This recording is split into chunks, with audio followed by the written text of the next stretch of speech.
राधे राधे। हमने last class में projection किसी वेक्टर का किसी अनदर वेक्टर पे कैसे निकालते हैं उसके बारे में पढ़ा था।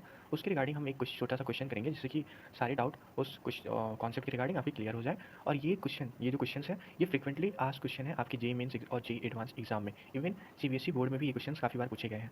सो इन क्वेश्चन को कैसे सॉल्व करना है, सबसे ईजी वे से मैं आपको बताता हूँ। इसमें आपको क्वेश्चन में दिया हुआ है कि आपको मतलब फाइंड करना है। क्वेश्चन क्या दिया हुआ है, find the projection of vector A 5 I cap minus 4 J cap plus K cap along the vector B जो कि दिया हुआ है 3 I cap minus 2 J cap plus 4 K cap. और हमें इसमें क्या केवल मैग्नीट्यूड बताना है प्रोजेक्शन का। तो मैंने आपको बताया था कि देखिए सबसे मैं शॉर्ट ट्रिक के थ्रू इस क्वेश्चन को सॉल्व करूँगा, जो मैंने आपको शॉर्ट ट्रिक बताई थी। यहाँ पे हम किसी भी चीज़ का डेरिवेशन नहीं करेंगे। और हाँ, इसमें इन्होंने डायरेक्ट ये दिया हुआ है, अगर मान लीजिए इसमें आपको एंगल दिया हुआ था और इसमें केवल इसका वेक्टर ए का मैग्नीट्यूड दिया होता, वेक्टर बी का मैग्नीट्यूड दिया होता और एंगल भी दिया होता, तो उसके थ्रू भी आप डायरेक्ट केवल फार्मूले पुट कर सकते करते और आपको आंसर मिल जाता।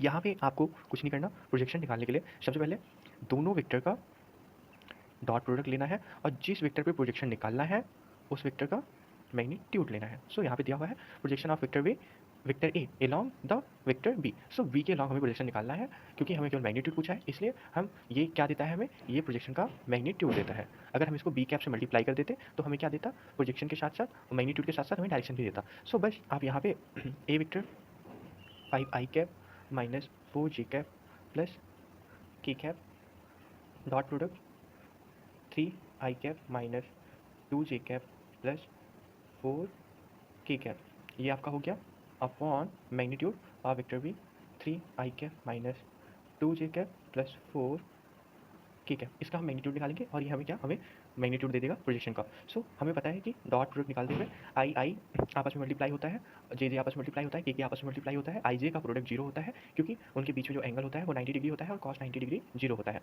इसीलिए ये हो जाएगा हमारा 5 into 3 15 minus into minus plus 4 into 2 8 and ये होगा plus into plus plus and 4 के इंटू के, ये 12 में 4। और यहाँ डिनोमिनेटर में हो जाएगा, हमें किसी पता है किसी भी वेक्टर का जो मैग्नीट्यूड होता है वो होता है रूट ओवर ए एक्स आई कैप का जो कंपोनेंट होता है इसका स्क्वायर, जे कैप का जो कंपोनेंट होता है इसका स्क्वायर और के कैप के साथ जो कंपोनेंट होता है उसका स्क्वायर। सो ये हो जाएगा 3 का स्क्वायर प्लस माइनस 2 का स्क्वायर प्लस 4 का स्क्वायर।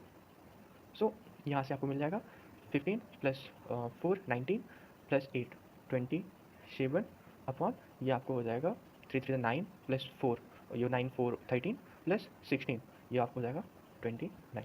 और यही आपका क्या हो जाएगा, ये आपका हो जाएगा आंसर। अगर आपको इसके साथ डायरेक्शन भी पूछे तो आपको जस्ट बी कैप के साथ मल्टीप्लाई कर देना है। आई होप आपको क्वेश्चन समझ में आया होगा। ऐसे ही और आप क्वेश्चन की प्रैक्टिस कर सकते हैं अपने कॉन्सेप्ट को और ज़्यादा